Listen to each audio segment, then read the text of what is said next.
Hello friends, good evening. आ जाइए सभी लोग, बायो वर्ल्ड में आप सभी का स्वागत है। फ्रेंड्स, आज की क्लास में हम लोग केमिस्ट्री का जो क्वेश्चन देखने वाले थे इलेक्ट्रोकेमिस्ट्री से मॉर्निंग में। तो कुछ परेशानियों के कारण जो है आज के लिए, सिर्फ आज के लिए जो है क्लास इस टाइम हुआ है। कल से जो है आप लोग का उसी टाइम पे क्लास होगा, ठीक है। ग्रुप में इन्फॉर्म कर दीजिए सबको, क्लास अभी स्टार्ट हो रही है, सभी लोग आ जाए। हाँ, थोड़ा सा लेट हो गया, उसके लिए सभी से माफ़ी चाहूँगा। चलिए आज देखते हैं केमिस्ट्री में जो बचा हुआ था। आप लोगों ने बोला था कि सर नॉमरिकल थोड़ा और लेके आइएगा, तो थोड़ा और नॉमरिकल लेके आ गए हैं, ठीक है।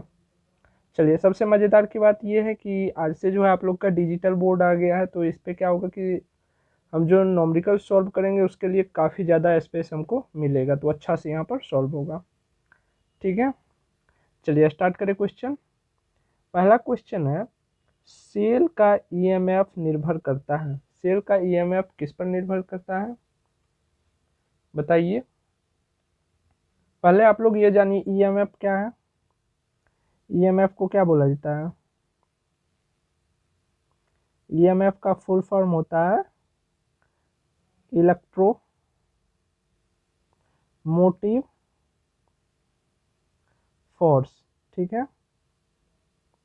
और ये किसका प्रकृति होता है, यानी कि प्रॉपर्टी होता है? तो सेल का, यानी कि बैटरी का होता है। किसका? बैटरी का, ठीक है दोस्तों। ये किसका प्रॉपर्टी जो होता है? बैटरी का होता है। चलिए उसके बाद बताइए कि सेल का जो है ईएमएफ किस पर निर्भर करता है? एनोड के आकार पर, या विलयन के आयतन पर, या ताप पर, या उपयुक्त सभी पर? किस पे करेगा, बताइए। देखिए, सेल कोई भी सेल हो, यहाँ पर मैं एक सेल बनाने की कोशिश करता हूँ, भले यहाँ पर गंदा बने लेकिन आप लोग ध्यान नहीं दीजिएगा। चलिए कलर बदल देता हूँ। ये हो गया आपका सेल में, ये कलर उतना अच्छा नहीं लग रहा, कोई और ले रहा हूँ। हाँ, ये वाला। ये हो गया आपका इलेक्ट्रोड, ठीक है। ये हो गया एनोड, और ये हो गया आपका कैथोड, ठीक है। एनोड और कैथोड, और इसमें कुछ इलेक्ट्रोलाइट विलयन डाल देते हैं ताकि इलेक्ट्रॉन का ट्रांसफर आसानी से हो सके, ठीक है। तो ईएमएफ जो निर्भर करेगा वो इन दोनों प्लेट पर भी निर्भर करेगा, यानी कि एनोड और कैथोड दोनों पर निर्भर करेगा। और साथ ही ये जो इलेक्ट्रोड होगा, कोई भी इलेक्ट्रोड, जैसे कि CuSO4 का ले लीजिए या कुछ और जो भी, ठीक है, तो इस पर भी निर्भर करेगा। यही ना इलेक्ट्रॉन को ट्रांसफर करेगा, तभी तो जा करके जो है ऑक्सीडेशन की क्रिया होगी, एक पर से इलेक्ट्रॉन निकल करके जा करके दूसरे पर जमा होगा। तो यानी कि दोनों एक दूसरे पर डिपेंड करता है, ठीक है। तो देखिए क्या क्या है आपके ऑप्शन में। एनोड के आकार पर, विलयन के आयतन पर। उसका देखिए, विलयन के आयतन पर डिपेंड नहीं करेगा, विलयन के नेचर पर डिपेंड करेगा कि किस टाइप का विलयन डाला गया है। जैसे अगर कॉपर का डालिएगा तब तो ये विलयन ठीक है, तब तो ये इलेक्ट्रॉन ट्रांसफर करेगा, लेकिन यहाँ पर Zn डाल दीजिएगा और CuSO4 डालिएगा तो ये काम करेगा? नहीं करेगा। तो विलयन के आयतन पे नहीं, ठीक है, प्रकृति यानी कि नेचर किस टाइप का विलयन है उस पर डिपेंड करेगा, ठीक है दोस्तों। तो यहाँ पर एक ही ऑप्शन बचता है, एनोड के आकार पर, ठीक है। एनोड के आकार पर क्या हो जाएगा आंसर? ए नंबर। आकार नहीं, यहाँ पर प्रकार होगा, ठीक है, प्रकार। एनोड के प्रकार पर, यानी कि एनोड के नेचर पर। और कैथोड रहता तो कैथोड भी हो जाता, ठीक है। सबको समझ में आ रही है? इन सारी जितना भी फिगर बना है इसको कॉपी पे नोट कर लीजिएगा, ठीक ना। चलिए आगे बढ़ते हैं, अगला क्वेश्चन देखें। चलिए अगला क्वेश्चन देखते हैं। अगला क्वेश्चन है, नंबर आप नोट करते जाइएगा, 2 नंबर, ठीक है। चलिए अगला क्वेश्चन है, यदि विशिष्ट चालकता और विलयन की चालकता समान है तो सेल का स्थिरांक मान क्या होगा? यहाँ पर देखिए, विशिष्ट चालकता, ठीक है, और विलयन की चालकता दोनों समान दिया हुआ है, तो हम चालकता यानी कि C मान लेते हैं, क्या X मान लेते हैं। दोनों का समान है तो दोनों का X ही होगा, ठीक है। और यहाँ पर सेल स्थिरांक पूछा जा रहा है। सेल स्थिरांक सबको पता होना चाहिए। सेल स्थिरांक बराबर क्या होता है, बताइए जिसको पता है। सेल स्थिरांक, सेल स्थिरांक बराबर क्या होता है? बताइए बताइए। विशिष्ट चालकता, ठीक है, विशिष्ट चालकता बटे में विलयन की चालकता, ठीक है, विलयन की चालकता। तो यहाँ पर क्या माने हम? x माने हैं, ठीक है, और x दोनों का समान है तो क्या हो जाएगा? x बटे x हो जाएगा, कट के क्या आ जाएगा? 1 आ जाएगा। 1 देखिए आपके ऑप्शन में है तो 1 आ जाएगा। और इस क्वेश्चन में आप जो है ट्रिपल स्टार लगा लीजिए, है तो थ्योरी ही लेकिन नॉमरिकल टाइप है ना, तो इसमें जो है ट्रिपल स्टार लगा के रख लीजिए इन सब क्वेश्चन में, ठीक है।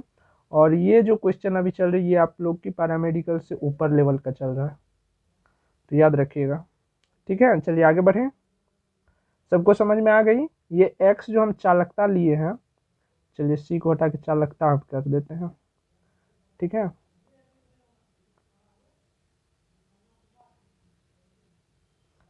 चलिए इस बोर्ड में ये है ना मजा कि मिटाने के लिए भी सही से सब कुछ हो जाता है, ठीक है।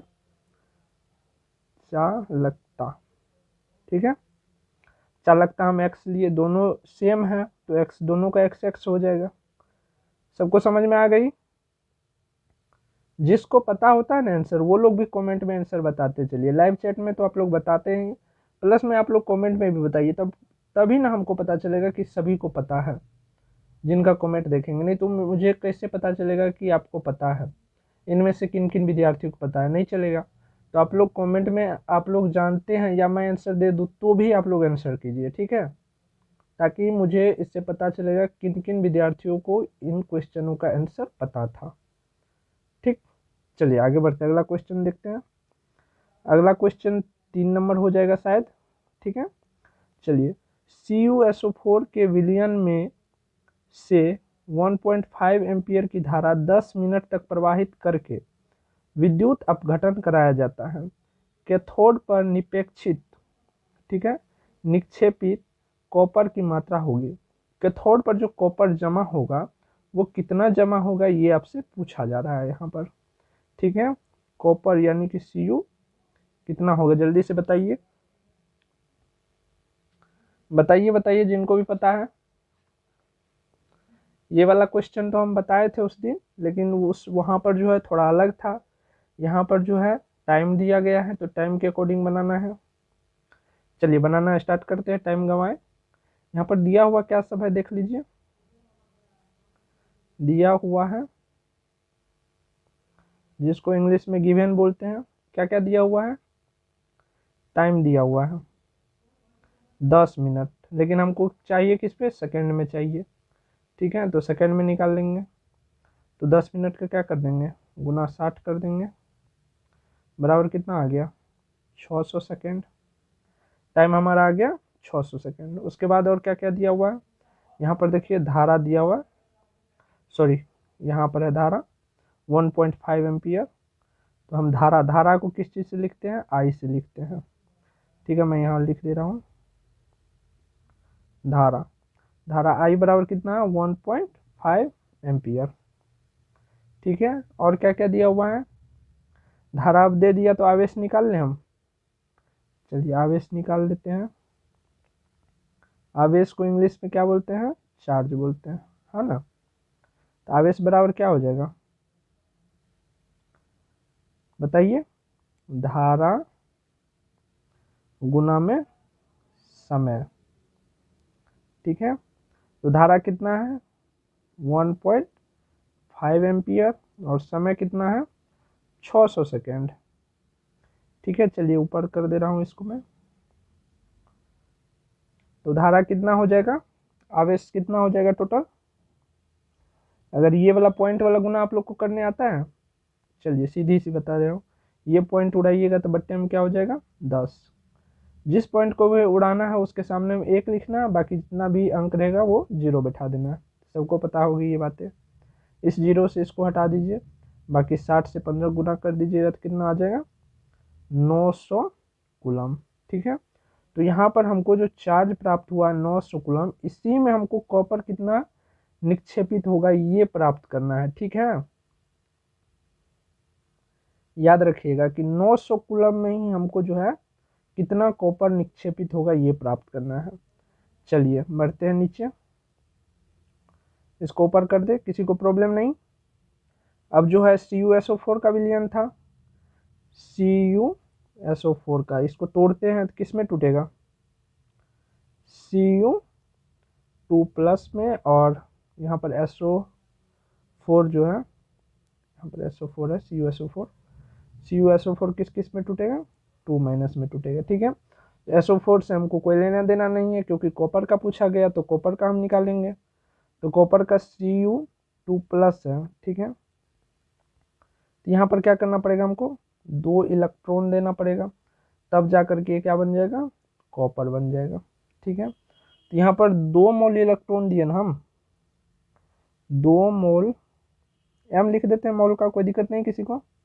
2 मोल इलेक्ट्रॉन, इलेक्ट्रॉन पर माइनस चार्ज आता है इसलिए माइनस लगा दिए हैं। 2 मोल इलेक्ट्रॉन दिए तो कितना निकला, 1 मोल Cu निकला। ठीक है, चलिए, तो लग रहा है थोड़ा और ऊपर करना पड़ेगा, चलिए कोई दिक्कत नहीं है, ऊपर करते जा रहे हैं। 2 मोल इलेक्ट्रॉन यानी कि 1 मोल इलेक्ट्रॉन में कितना चार्ज होता है, पिछले क्लास में हम बताए थे, बताइए। 1 मोल इलेक्ट्रॉन में 1 फैराडे चार्ज, तो 2 मोल इलेक्ट्रॉन में 2 फैराडे चार्ज, और 1 फैराडे बराबर कितना होता है, 96,500 कूलम, तो 2 फैराडे बराबर 2 गुना 96,500 कूलम। ठीक है,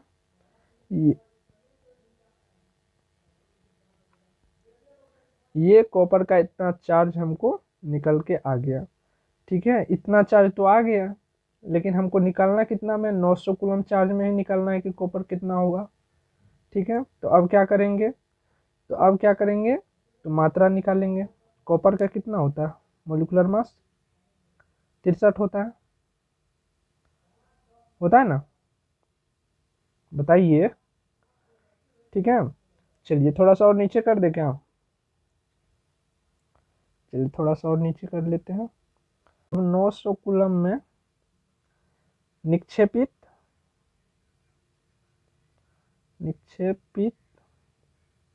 Cu का मात्रा हमको ज्ञात करना है, तो क्या करना पड़ेगा, Cu का मोलर मास बट्टे में जो गिवन चार्ज है वो, और जो निकल के चार्ज आया है वो।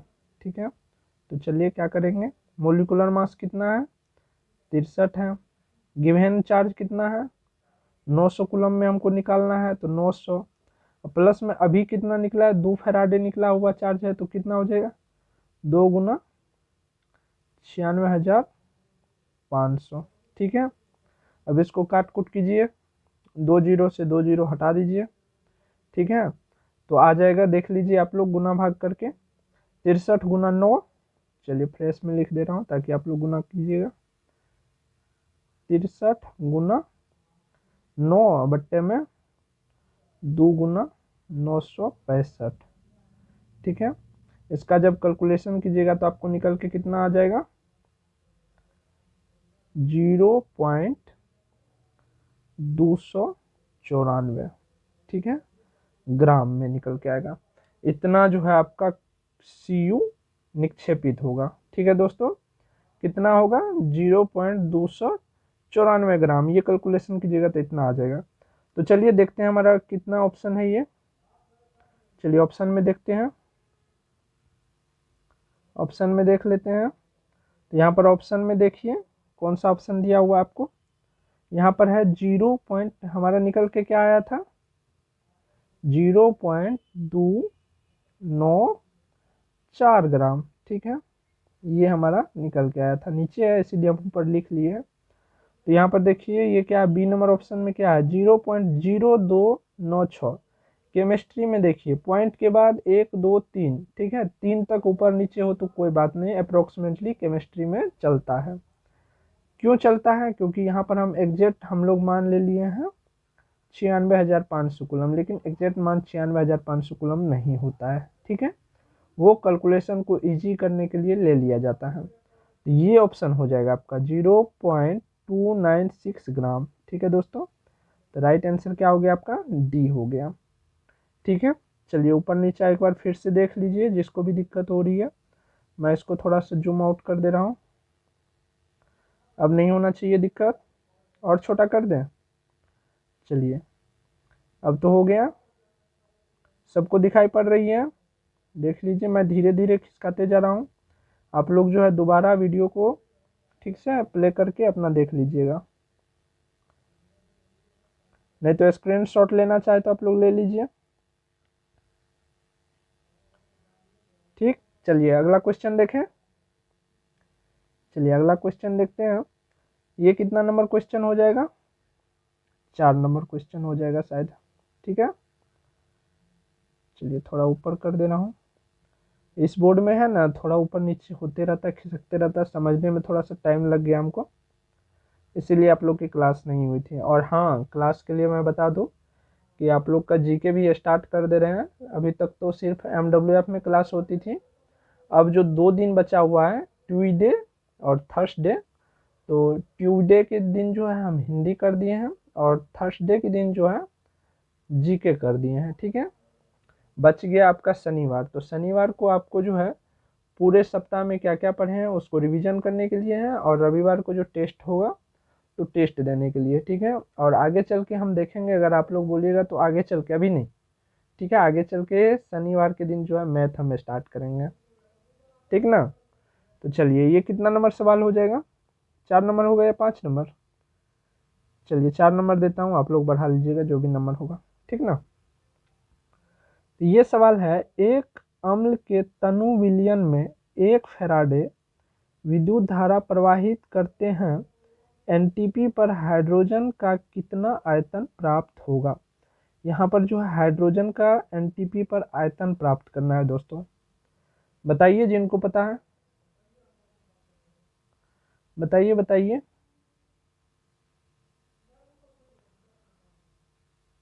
एनटीपी पर आयतन प्राप्त करना है। देखिए सबसे पहले इसमें समझिए कि हाइड्रोजन क्या होता है, गैस के फॉर्म में होता है। गैस के फॉर्म में होता है तो 2 हाइड्रोजन का तत्व रहता है,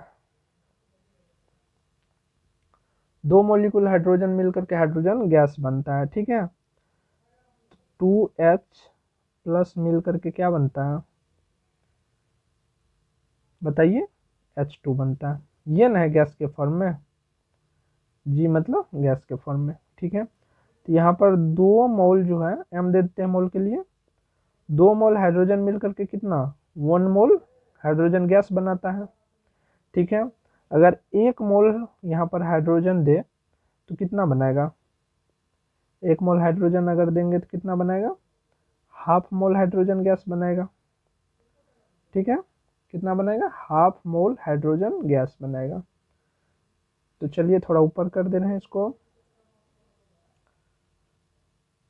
तो हाफ मोल अगर 1 मोल बनाया तो कितना बनाया? हाफ मोल बनाया। तो यहाँ पर 1 मोल का निकाल लीजिए, 1 मोल का कितना हो जाता है? 1 मोल इलेक्ट्रॉन बराबर कितना हो जाता है? 96,500 कूलम, यानी कि 1 फैराडे। तो ज्ञात करना है क्या, बताइए? एनटीपी पर हमको क्या करना है? आयतन ज्ञात करना है। तो यहाँ पर किसको ज्ञात करना है? हाफ मोल का ज्ञात करना है। ठीक है, तो हाफ मोल का जो है आयतन, आयतन निकालना है किस पर? एनटीपी पर, आयतन एट एनटीपी। ठीक है, और एनटीपी पर आयतन निकालने के लिए हमको कितना लेना पड़ता है बताइए? हद है, आप लोग ये भी नहीं बताते हैं। 22.4 लीटर लेते हैं जी। चलिए तो कितना का निकालना है हमको? 1 मोल यहाँ पर इसलिए हम निकाल रहे हैं हाफ का, क्योंकि हमको दिया हुआ चार्ज कितना है, चार्ज यहाँ पर पढ़ लीजिए फिर से, 1 फैराडे ही दिया हुआ है। तो यहाँ पर अगर 2 लेंगे तो 2 फैराडे हो जाएगा, इसीलिए 1 लिए हैं, 1 फैराडे लिए हैं। 1 मोल इलेक्ट्रॉन हाइड्रोजन लिए हैं ना, तो 1 मोल हाइड्रोजन लिए हैं, 1 मोल इलेक्ट्रॉन हाइड्रोजन अगर लिए हैं तो यहाँ पर कितना हाइड्रोजन गैस बनता है? हाफ मोल हाइड्रोजन गैस बनता है। तो हाफ मोल का ही ना हमको निकालना पड़ेगा। तो चलिए हाफ मोल का निकालते हैं। तो यहाँ पर क्या करेंगे? 1/2 और गुना में कर देंगे, एनटीपी पर निकाल रहे हैं तो ये वाला मान पुट करना पड़ेगा। ठीक है, तो क्या हो जाएगा? 22.4 0.4 लीटर। ठीक है, 22.4 लीटर को गुना कीजिए, गुना, सीधा तो है, क्या हो जाएगा 11.2। ठीक है, क्या निकल के आ गया 11.2 लीटर। अब इसको जो है मिलीलीटर में चेंज कर लीजिए, क्या हो जाएगा, मिलीलीटर में चेंज करने के लिए क्या करना पड़ेगा, 11.2 गुना में क्या कर देंगे 1000। ठीक है, तो यहाँ पर अगर ये पॉइंट उड़ाइएगा तो पॉइंट उड़ा ही लीजिए, बाद में कंफ्यूजन हो जाएगा। एक जीरो से एक जीरो हटा दीजिए तो कितना आ जाएगा आपका आंसर, और 112, और ये 2 जीरो जो है 100 वाला इस पे डाल दीजिए, तो कितना हो गया 11,200। ठीक है, 11,200 ml में चेंज किए हैं तो ml लिख देंगे, मिलीलीटर। अब चलिए ऊपर से नीचे तक एक बार देख लीजिए सवाल को, कौन सा आंसर है आपका, कितना नंबर, डी नंबर, 11,200 ml है ना, तो 11,200 आपका आंसर हो गया। ऊपर से नीचे आप देखना चाहे तो देख सकते हैं, मैं जूम आउट कर दे रहा हूँ। ठीक है, ताकि आप लोग को देखने में ठीक हो। चलिए, आप चाहे तो स्क्रीनशॉट ले लीजिए इसका, नहीं तो दोबारा वीडियो देख करके यहाँ पर रोक करके इसको अच्छे से समझ लीजिएगा। ठीक है, चलिए अगला क्वेश्चन देखें। चलिए अगला क्वेश्चन देखते हैं। अगला क्वेश्चन है, ये कितना नंबर हो जाएगा, 5 नंबर हो जाएगा। ठीक है, यहाँ पर है 9.65 एम्पियर की धारा 10 मिनट तक प्रवाहित होती है तो इतना ग्राम धातु को जमा करती है, धातु का तुल्यांकी भार यहाँ पर ज्ञात करना। सेम वैसे ही है, वहाँ पर किसका तुल्यांकी भार ज्ञात किए थे, कॉपर का किए थे। यहाँ पर कोई धातु है, ठीक है, XYZ कोई भी धातु है, उसका ज्ञात करना है। तो सेम सवाल हम बता चुके हैं, ठीक ना, तो बना के ये दिखाइएगा, ये HW में डाल दें। ठीक है, 5 नंबर HW में, ठीक है ना। और टेस्ट ग्रुप में जो स्टूडेंट है वो इस क्वेश्चन को बना के आप लोग टेस्ट ग्रुप में डालिएगा, जितने भी स्टूडेंट है सब डालिएगा। किसी का अगर छूट गया तो समझ लीजिए यहीं से डंडा मारेंगे। ठीक है, ये नहीं कि ऑनलाइन है तो सर पीटने वाले नहीं है, पीटेंगे। चलिए आगे बढ़ते हैं, अगला क्वेश्चन देखते हैं। अगला क्वेश्चन है, यहाँ पर कलर कौन सा ले लें, चलिए यही रहने दीजिए। अगला क्वेश्चन 6ठा नंबर कर दें। चलिए 6ठा नंबर, विद्युत अपघट के प्रथम नियम की सही समीकरण कौन सी है। यहाँ पर विद्युत अपघट की प्रथम नियम की सही समीकरण आपसे पूछा गया है।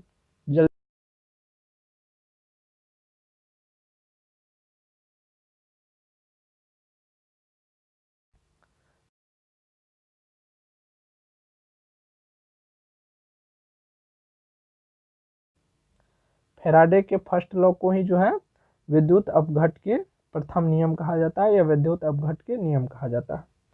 तो बताइए क्या है फैराडे के फर्स्ट लॉ, बताइए फैराडे का फर्स्ट लॉ क्या है। विद्युत अपघटन में किसी इलेक्ट्रोड पर निक्षेपित पदार्थों की मात्रा विद्युत अपघट में प्रवाहित विद्युत की मात्रा के समानुपाती होता है। किसके, प्रवाहित विद्युत की मात्रा के समानुपाती होता है। अर्थात अगर पदार्थ की मात्रा का W लेते हैं तो जो उसमें जो धारा होगी प्रवाहित विद्युत धारा, वो क्या होगा, Q होगा। और क्या होता है, दोनों समानुपाती होता है। ठीक है, तो ये समानुपाती का ये चिन्ह होता है। ठीक है, तो इसको अब इसका जो है समीकरण हमको निकालना है इस फॉर्म में। तो चलिए देखते हैं कैसे निकाल सकते हैं हम लोग। तो यहाँ पर W क्या है, पदार्थ की मात्रा है।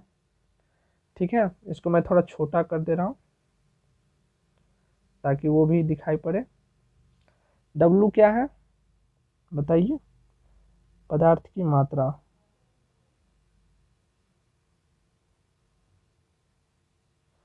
पदार्थ की मात्रा। और Q क्या है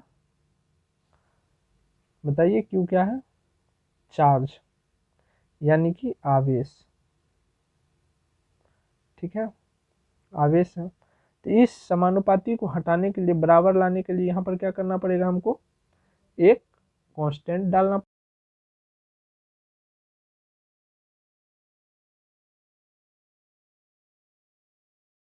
हम क्या बोलेंगे, निक्षेपित पदार्थ की तुल्यांकी भार।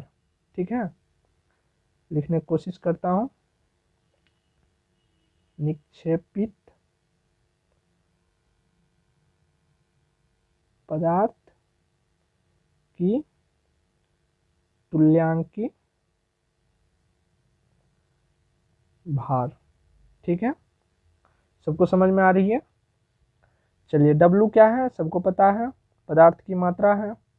Q क्या है, आवेश है। तो चलिए W जो है यहाँ पर Q बराबर हम लिख सकते हैं, एक फॉर्म और लिख लेते हैं, W बराबर Z, और Q क्या है, आवेश है। इससे पहला क्वेश्चन में हम क्या बताए थे, आवेश यानी कि चार्ज बराबर क्या होता है, धारा गुना समय। तो धारा को हम क्या किस चीज से लिखते हैं, बताइए बताइए, I से लिखते हैं, बताए थे ना वहां पर। तो Q को हम लिख सकते हैं, इस Z यहाँ पर नहीं कुछ इंटू है यानी कि गुना है, और Q के जगह पर हम लिख सकते हैं I गुना में T। ठीक है, T यहाँ पर क्या है, समय है, I क्या है, धारा है, और Z क्या है, कांस्टेंट जो हम लिए हैं। ठीक है, और W क्या है, पदार्थ की मात्रा है। चलिए थोड़ा सा नीचे इसको कर लेते हैं। तो यहाँ पर देखिए, चलिए इसको थोड़ा सा जूम आउट करना पड़ेगा क्योंकि यहाँ पर लिया गया है कुछ मान है। यहाँ पर देखिए द्रव्यमान क्या ले लिया, द्रव्यमान को m फॉर्म में ले लिया है, विद्युत धारा को c ले लिया और समय को t ले लिया है। तो हम क्या करेंगे, ये क्या है हमारा पदार्थ की मात्रा यानी कि द्रव्यमान है, तो द्रव्यमान की जगह पर हम m ले लेंगे, और यहाँ पर z तो कांस्टेंट है तो z ही रह जाएगा। ठीक है, और यहाँ पर विद्युत धारा जो I है,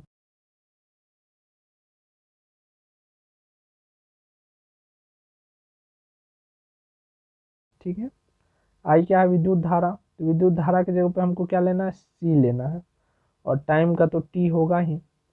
तो क्या हो गया हमारा फॉर्म, बताइए, M बराबर ZCT। तो ये सब वाला देखिए कोई है, A बराबर MZ बराबर CT नहीं होगा, M बराबर CZT, हाँ B नंबर हो जाएगा। आप लोग को थोड़ा उल्टा लग रहा है, कोई बात नहीं, हम इसको चेंज कर सकते हैं ना, इससे C इस साइड गुना हो। ठीक है, यहाँ पर मान के चलिए 1 गुना 2 गुना 1, ऐसे आप लिखिए, या 2 गुना 1 गुना 1, ऐसे लिख दीजिए, कोई फर्क पड़ने वाला है मान में नहीं ना। तो हम लिख सकते हैं, C को पहले लिख देते हैं, CZT। तो हमारा कैमा नंबर ऑप्शन हो गया, B नंबर ऑप्शन हो गया, राइट। ठीक है, देख लीजिए ऊपर नीचे करके आप लोग, यहाँ चाहिए तो आप लोग वीडियो को रोक करके स्क्रीनशॉट ले लीजिए, ले लिए। चलिए देख लीजिए आपका क्वेश्चन ऊपर में है, मैं थोड़ा इसको जूम आउट कर दे रहा हूँ। अब आप लोग स्क्रीनशॉट ले लीजिए अच्छा से, और बाद में दोबारा जो है इस क्वेश्चन को अपने कॉपी पर बना करके फिर से आप प्रैक्टिस कीजिएगा खुद से, कि आप लोग से हो पाता है या नहीं हो पाता है, बन पाता है या नहीं बन पाता है। ठीक है दोस्तों, तो ये न्यूमेरिकल्स सब जो है बहुत ही ज़्यादा इम्पोर्टेंट है, और ये न्यूमेरिकल्स जो है अक्सर जो है एम्स पैरामेडिकल, पैरामेडिकल से ऊपर लेवल का है। ठीक है, एम्स पैरामेडिकल में पूछा जाता है, और नीट का जो है थोड़ा सा कम लॉ का है, नीट में भी पूछा जा सकता है ऐसा क्वेश्चन। ठीक है, तो आज यही रखते हैं, क्लास जो होगा वो जीके का होगा। ठीक है दोस्तों, तो आप लोग को समझने में दिक्कत नहीं हुई होगी, और समझ में आ रही होगी तो आप लोग लाइक किया कीजिए, और कमेंट में वो लोग जो लोग जानते थे इन सभी क्वेश्चंस के आंसर, या आप लोग बना सकते थे, वो लोग अपना अपना आंसर प्रत्येक क्वेश्चन का ज़रूर दीजिए। ठीक है, तो मिलते हैं नेक्स्ट क्लास में, आज के लिए बस इतना ही।